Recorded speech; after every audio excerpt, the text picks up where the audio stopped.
The red dot stops. I stare at the facility map on the monitor, barely able to breathe.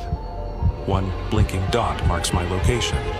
The other is right outside the control room. It's here. For a moment, everything is silent.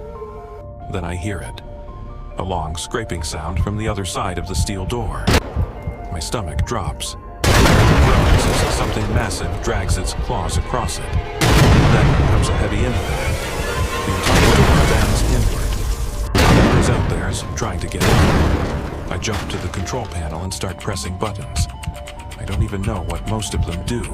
Facility lockdown activated. Lockdown initiated. Somewhere in the All distance, sectors giant sealing. blast doors begin slamming shut. Then another screen catches my attention. A facility map. That's when I see it.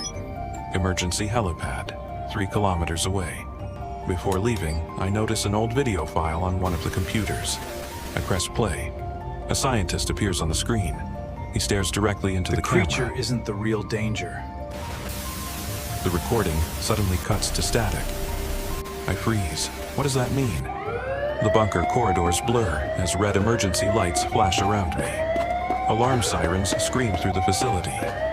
I sprint through corridor after corridor until I burst into a massive underground laboratory. Broken glass tanks line the walls. Some are shattered from the inside. Deep claw marks cover the floors and ceilings. As I run through the lab, I spot papers scattered across the floor. I grab one. Specimen A, escaped. Specimen B, missing. Specimen C, status unknown. My blood runs cold. There wasn't just one creature. There were multiple. A low growl echoes from somewhere in the darkness. I slowly look up. Pairs of glowing eyes begin appearing between the broken containment tanks.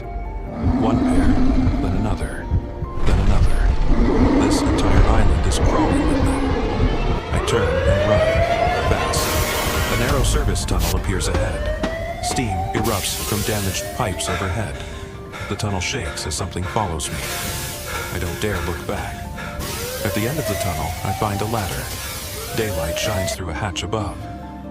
Hope. I climb as fast as I can. My arms burn. My lungs ache, but I keep climbing. Finally, I push the hatch open. Bright sunlight floods my eyes. Fresh air. Ocean waves. I'm back outside. Then I see it. An abandoned helipad built on a cliff overlooking the ocean. Several helicopters sit rusting in the sun. I run toward it. I climb inside and grip the controls. Please, work. The engine coughs, then roars to life. For the first time since the shipwreck, I think I might survive. Then, the radio suddenly crackles. I frown. The creatures were created to defend the island. Defend it from what? The recording continues. They are not the reason evacuation was ordered. The transmission ends. Silence. I slowly look toward the ocean. Something isn't right. The water is changing. Huge waves begin forming despite the clear sky. The ocean surface churns violently, as if something enormous is rising from below. The sea erupts, and a colossal titan emerges from the depths. Its body towers above the cliffs, the entire island. Then the helicopter alarms begin screaming. I look down. Low fuel. I slowly raise my eyes. The titan turns its massive head and looks directly at me.